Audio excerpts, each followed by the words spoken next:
Welcome to Grow Guyana, a weekly journey into Guyana's agriculture sector, bringing you the stories and perspectives from the people who are shaping food security, climate-smart agriculture, and supporting livelihoods.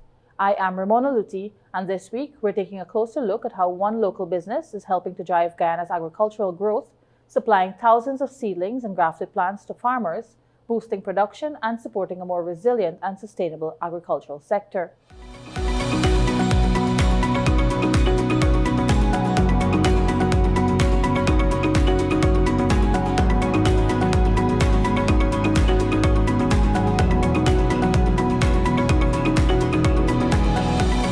We'll take a closer look at the return of Uncapped Marketplace, Guyana's premier agro-processing exhibition, visit a rice farmer in Maikoni to see how they're adapting to climate challenges, and highlight aquaculture stories in regions 2 and 10.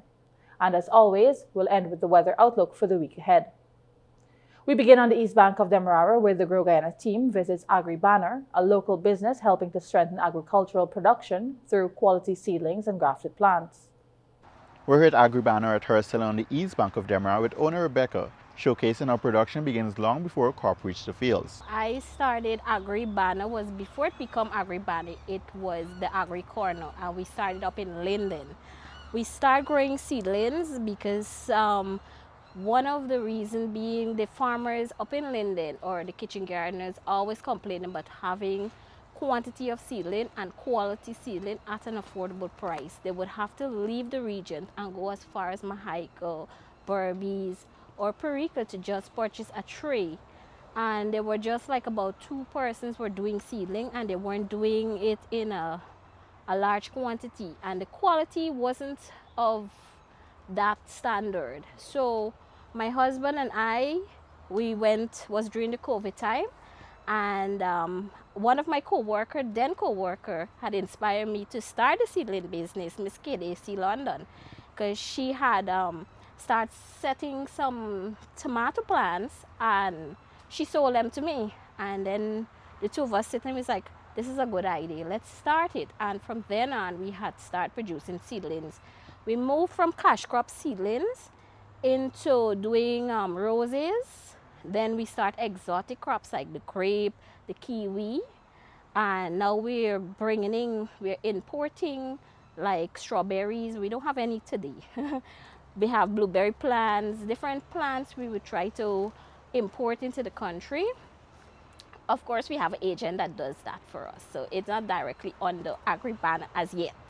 But in the near future, we want to be a big distributor of the imported plants into Guyana, like the fig, the apple. We have some apples that we set right here from seed, but we want to bring in the apples that is actually on the tree. We do poi, which most persons call the thick leaf callaloo. We will have pepper, cauliflower, broccoli, blanche, the seasoning pepper, this bell pepper. We also have pak choy. Sometimes we do sweet corn. It depends on the customer's order. A customer might come in and they might want kale. We would do a large quantity of kale, not just for them, but once we do kale, we do like about 100 trays, so that when we bring it out on the market, there other customers would see and purchase. What makes us different from the other, that we not just give you your plant, we interact with you, we give you a little information about your plant, how you can grow it, how you can take care of it. And like our slogan, it's not too late to grow your plate. So at any age, anybody can grow something to eat. Producing healthy seedlings takes careful planning and expertise. The business owner explains the process behind the operation and how she's preparing to meet growing demand from farmers across the country.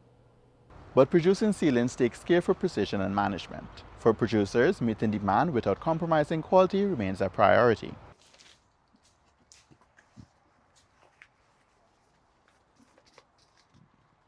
So we're gonna do a little demonstration on how to set shallot. Most persons call it onions. See the seed? All right. So what you'll do is make our little holes. And you drop more than 1 seeds in a hole. That is for germination purpose. Sometimes you would get like about 6, 7, depends. All you might get 100% germinate. Sometimes you get less. But the main thing is that each hole you have seeds laying coming out of. So it's simple as that. You cover the holes gently.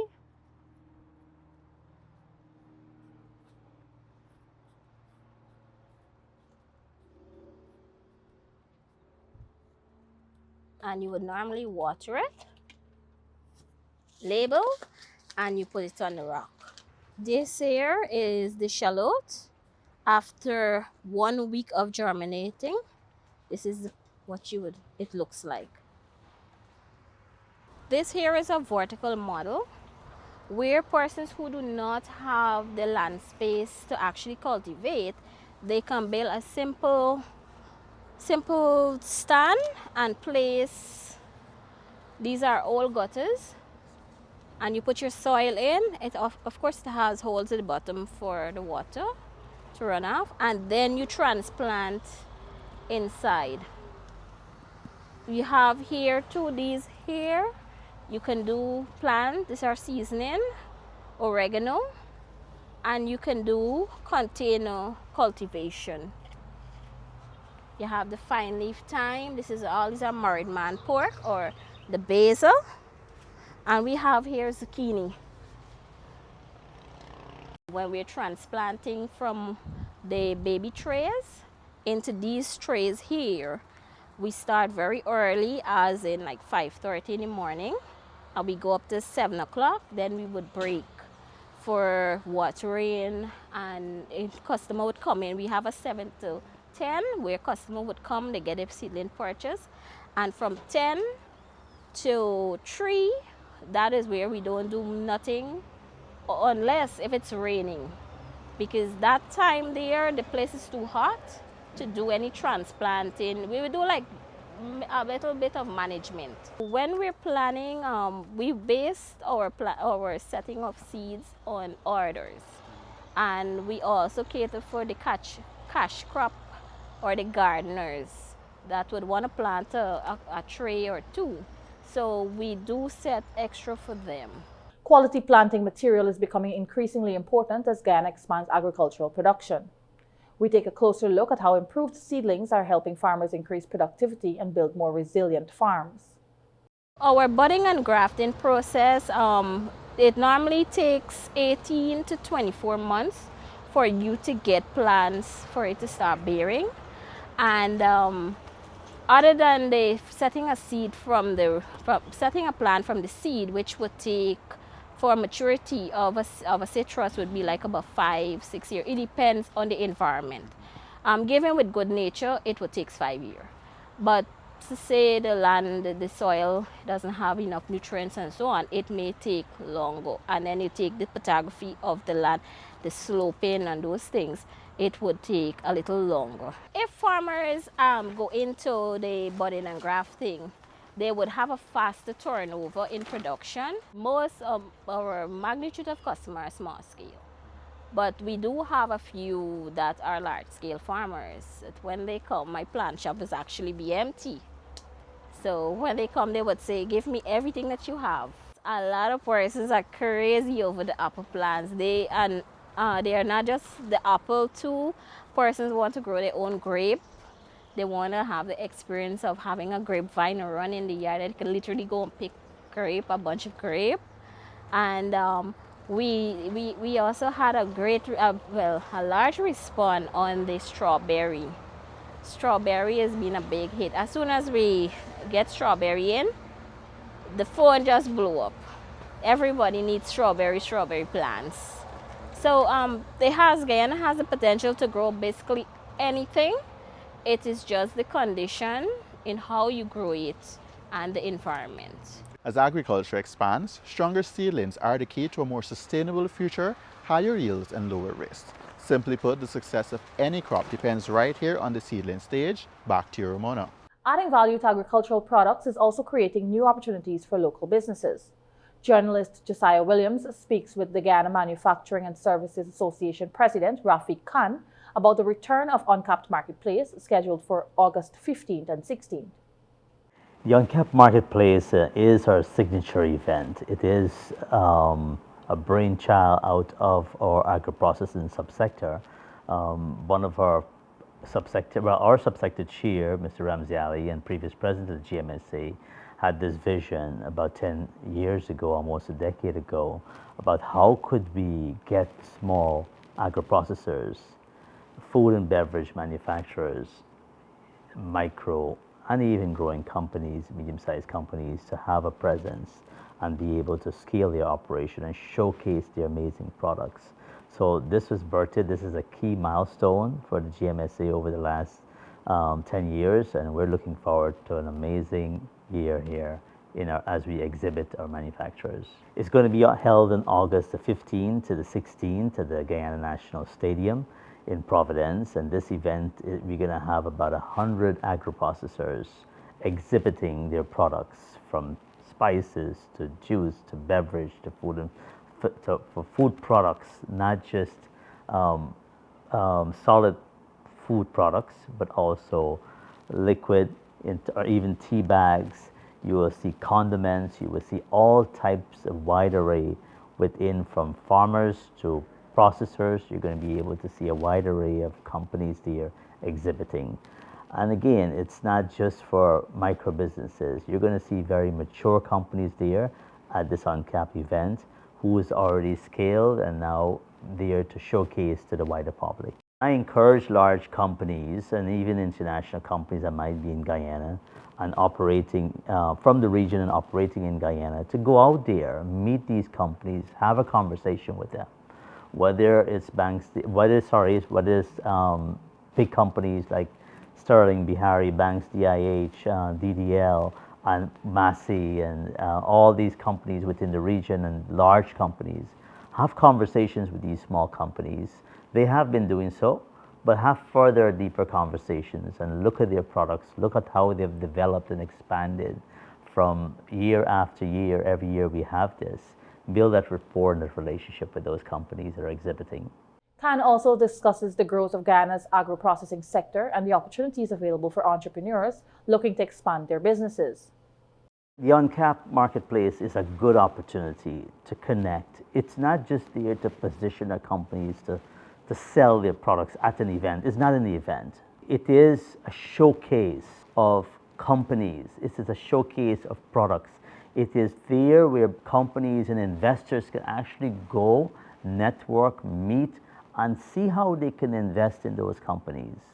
You'll be surprised to see the appetite now of companies willing to collaborate more than before. Guyana has always been known to be considered as the country that can deliver food, not just to Guyana, but the wider region, and even beyond.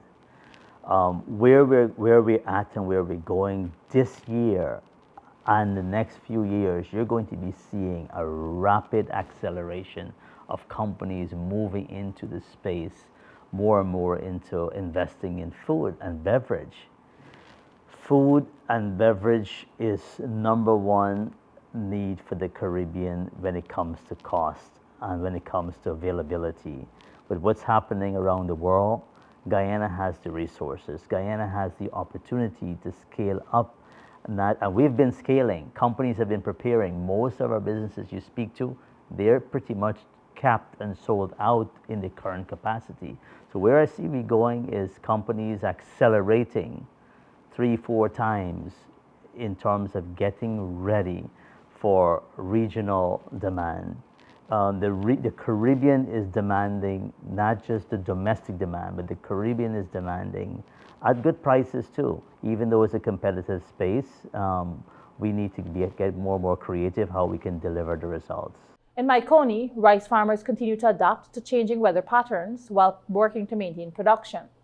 The Grow Guyana team visited one farmer to learn how climate-smart practices are helping to build resilience. It's a family business. The total will be approximately 500 acres we are doing as a family. That's myself, my 2 sons. And our rice cultivation, I will say that on this farm here that we are standing, our sowing will have been done on the 4th, the 8th, and the 9th of May. So approximately 60 odd days, the rice in the background will have been. And that will be coming very, very close now to the bearing period where they will have started to bear. Reaping for these rices will actually start to commence maybe the 3rd week in August. Flood, yes, we were severely affected on the farm on the Region 4 side. We were seriously affected where we had a lot of water to pump out, but thanks again to the government come to our rescue there on the Region 4 in terms of just lifting the banks around the rice area, not only for myself, but the entire block of farmers there. They all got assistance from the government in terms of machinery, lift the banks so that the water, the excess water could not really get into the fields, and they do assist us with the water pumping to save those rice on the Region 4 over, on the Region 5 over. I think they did even give even a better assistance on the Region 5 over in terms of they had reached out to more farmers in bringing their crop through. For us on the Region 5, Region 4, I think it's a high risk going into the crop where we have the prediction of the El Nino, knowing that we does not have a conservancy to store water in this particular area. The conservancy, the MMA conservancy will have been ended in the around the Abari River area. So that conservancy did not extend to us here. Neither the East Demerara conservancy, we are not benefited from either one of those conservancy. So it is indeed going to be a high risk going into the El Nino crop. Maybe if you go on in there a little early, you might manage. I know the government will definitely wanted to see every farmer planted at least a portion, if not all. And if they can monitor the amount of acreage one farmer should have planted with the little water that we will have in the system, I think it definitely going to be something for every farmer. Looking ahead, the farmer shares his vision for a stronger rice industry, driven by investment, technology, and improved productivity. The government working tremendously in boosting yield, and with high yield, I think we can able to cushion the industry and keep it flowing. As you can see, this industry will keep going from strength to strength. The industry have bloomed for recent time in terms of technology. We are using the aerial service at this time. Only recently, Air Service, they built an airstrip not too far from where we are standing here, area that they call Handsome Tree in the Dihu Branch Road. They built a new airstrip which is operable about 3 crops now. So that brings significant help to us as farmers in terms of production. Apart from all of that, we have this new pieces of equipment that really brought in. I think most of them had came from China, where the tractor they will do the broadcasting of the paddy, the fertilizer, and the spraying too. So those are all new technology that really come into us as farmers in the terms of rice industry. This is a future industry. I don't think this industry can ever collapse. Is all that we have to do. We have to keep the technology. I know that there's much more technology we have to introduce to keep the industry going. I mean, on the other side, we are facing tremendous problem in terms of labor, which we will have been doing it in the old way, broadcasting, the seedling, broadcasting, fertilizer, even doing spraying, all will have done by natural labor. Today, we are moving away from that. We are doing less with labor in terms of broadcasting, paddy, and fertilizer and spraying.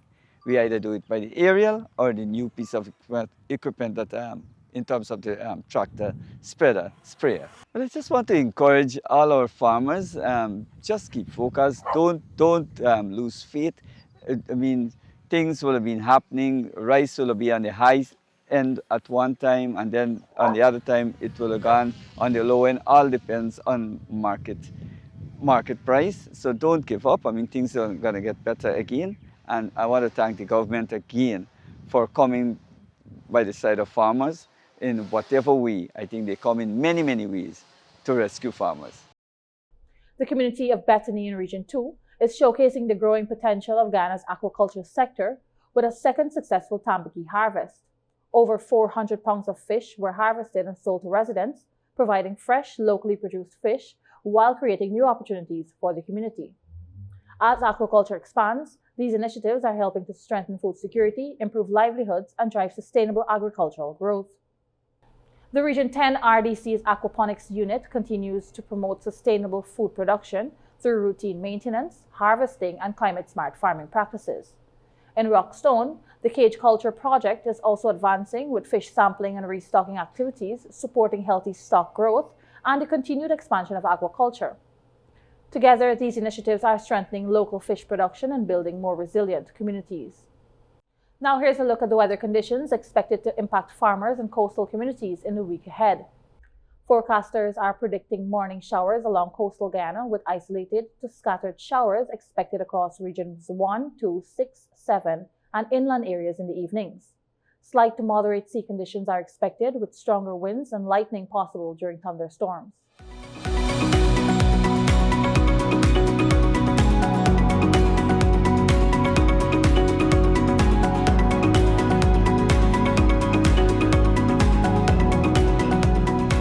And that's it for this edition of Grow Guyana, a weekly journey into the stories, people, and ideas driving the country's agricultural future.